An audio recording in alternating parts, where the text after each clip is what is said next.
যে সমস্ত ব্যাটারিতে পিপিটিসি নাই মানে রিসেটেবল ফিউজ নাই, ওই সমস্ত ব্যাটারি দিয়ে মোবাইল রিস্টার্ট নিলে অথবা হুটহাট বন্ধ হয়ে গেলে জাস্ট ছোট্ট একটা কাজ করেন। ব্যাটারিতে থাকা যে দুইটা লেগ আইসি দেখতে পাচ্ছেন, যে আইসিটা ব্যাটারির মাইনাস সাইডে, আমি আবার বলছি ব্যাটারির মাইনাস সাইডের দিকের যে আইসিটা লাগানো ওই আইসিটা তুলে ফেলবেন। এরপর হচ্ছে মাইনাস প্রান্তে যে আইসি যে তিনটা লেগ রয়েছে, এই তিনটা লেগ উপরে নিচে জাম্পার করবেন। আমি আবার বলছি মাইনাস পাশের যে তিনটা লেগ উপরে নিচে জাম্পার করে দিলে কাজ হয়ে যাবে ইনশাল্লাহ। কোনো প্রকার চার্জিংয়ে ঝামেলা হবে না, মোবাইল রিস্টার্ট নেবেন না, মোবাইল হুটহাট অফ হয়ে যাবে না, সব ধরনের সমস্যার সমাধান হয়ে যাবে। তো ভিডিওটি ভালো লাগলে অবশ্যই শেয়ার করে দিবেন আর আমার পেজটি ফলো করে দিবেন। প্রতিনিয়ত এই ধরনের ইম্পর্টেন্ট ভিডিও আমি আমার পেজে দিয়ে থাকি।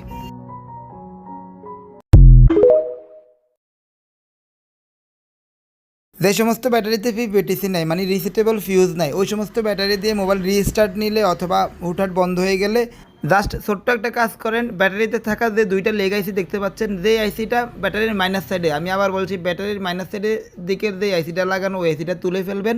এরপর হচ্ছে মাইনাস প্রান্তে যে আইসি যে তিনটা লেগ রয়েছে, এই তিনটা লেগ উপরে নিচে জাম্পার করবেন। আমি আবার বলছি মাইনাস পাশের যে তিনটা লেগ উপরে নিচে জাম্পার করে দিলে কাজ হয়ে যাবে ইনশাল্লাহ। কোনো প্রকার চার্জিংয়ে ঝামেলা হবে না, মোবাইল রিস্টার্ট নেবেন না, মোবাইল হুটহাট অফ হয়ে যাবে না, সব ধরনের সমস্যার সমাধান হয়ে যাবে। তো ভিডিওটি ভালো লাগলে অবশ্যই শেয়ার করে দিবেন আর আমার পেজটি ফলো করে দিবেন। প্রতিনিয়ত এই ধরনের ইম্পর্টেন্ট ভিডিও আমি আমার পেজে দিয়ে থাকি।